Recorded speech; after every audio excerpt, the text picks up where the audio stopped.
કે જે વિરાટ પુરુષ છે એમના દ્વાદશ અંગથી પ્રસિદ્ધ છે. तो द्वादश अंग कया कया? तो कहे छे कि हमारे श्री जी बाबा के भी द्वादश अंग ही है. अपना ठाकुर जी ना पण 12 अंग छे, एनाथी प्रसिद्ध छे. એટલા માટે એમનું નામ છે પુરાણ પુરુષોત્તમ. पुराण यानी पुराना नहीं, पुरासन्नपि नवैव भातीति पुराना. जो पुराना होने पर भी नया नया दिखता है उसी को कहते हैं पुराण. तो 2 पैर, 2 हाथ, 2 उरु, 2 छाती, 2 हाथ की हथेली, एक हृदय और ललाट, ये 12 अंग बताए.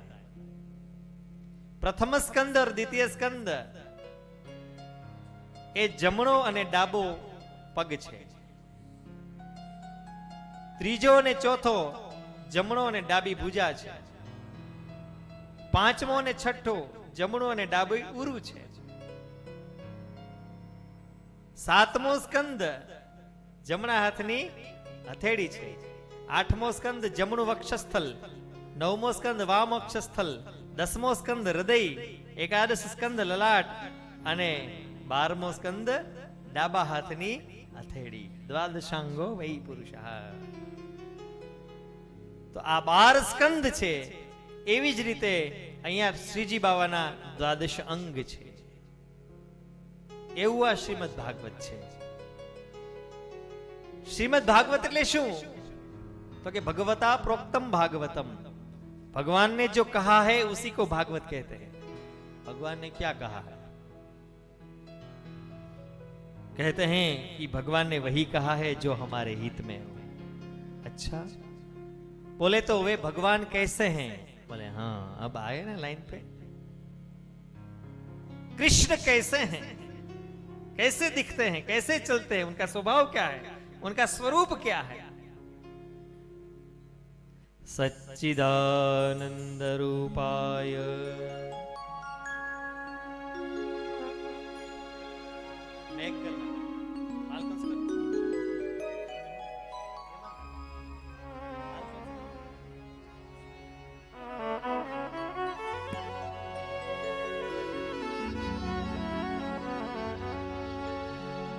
सच्चिदानंद रूपाय विश्वोत्पत्त्यादि हेतवे तापत्रय विनाशाय श्री कृष्णाय वयं नुमः. भगवान का स्वरूप क्या है? सच्चिदानंद रूपाय. भगवान सदरूप है, भगवान चिद रूप है, भगवान आनंद रूप है. अब आप पूछ लीजिए कि सत क्या है? भगवान નું સ્વરૂપ શું છે? સત, ચિત, આનંદ. સત શું? तो कि सत कहिए जो बिन से नाही, चित चैतन्य प्रगट घट माही. जिसका कभी भी विनाश नहीं होता है उसी को कहते हैं सत. जेनो कोई दी नाश न थाय. मानसનું શરીર છે એનો તો વિનાશ થઈ જાય. પૃથ્વીમાં જે કંઈ ચીજ છે એનો ક્યારે ને ક્યારે વિનાશ થાય છે. પણ આ ભગવાન જે શ્રી કૃષ્ણ છે એ કેવા છે? સત, યાની ક્યારે એમનો વિનાશ. ચિત્ત શું છે? ચિત્ત ચૈતન્ય. ચિત્ત એટલે જ્ઞાન. ભગવાન જ્ઞાન રૂપ છે અને ભગવાન આનંદ रूप છે. प्रभु का हम दर्शन करते हैं, अंदर से आनंद से भर जाते हैं. कमला कुच चूचुक कुंकुमतो. भगवान यहां पर हमारे पास में ही कहीं विराजी हुई जो लक्ष्मी जी पद्मावती हैं, उनके मांग का सिंदूर है। वैसे तो भगवान नीले हैं, नील सरोरुह श्याम तरुण अरुण बारिज नयन, करौ सो मम उर्धाम सदा क्षीर सागर शयन।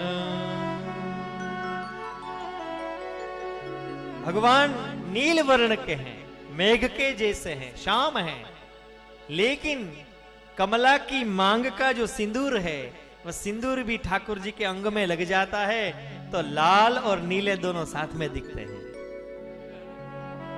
कुछ चूचुक कुंकुम एनो हैसियत નથી આપણી અર્થ કરવાની, એટલે માંગનો સિંદૂર બરોબર છે। એમાં લખ્યું છે કમલા કુચ ચૂચુક કુંકુમ તો, પણ એ શબ્દનો અર્થ કરવાની આપણી हैसियत જ નથી।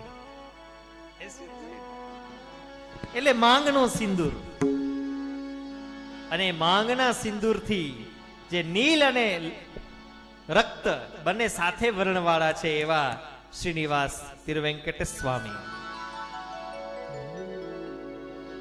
ભગવાન ની આંખો કેવી છે, કેવા દેખાય છે?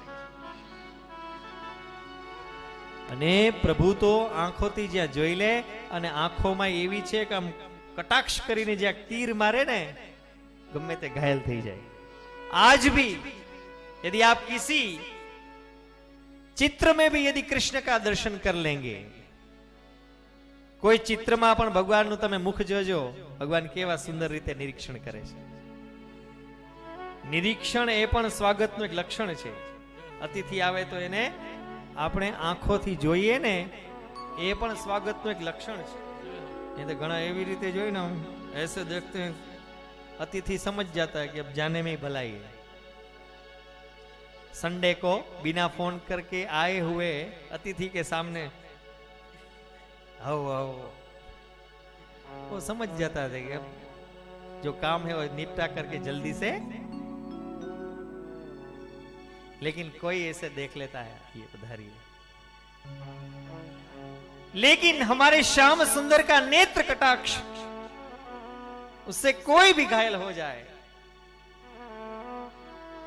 कमल सी अखियां लाल तुम्हारी, कमल सी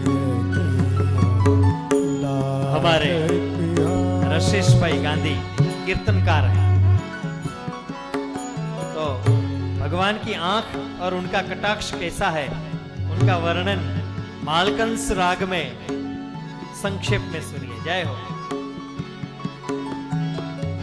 कमल सी अखियां लाल तिहारी, कमल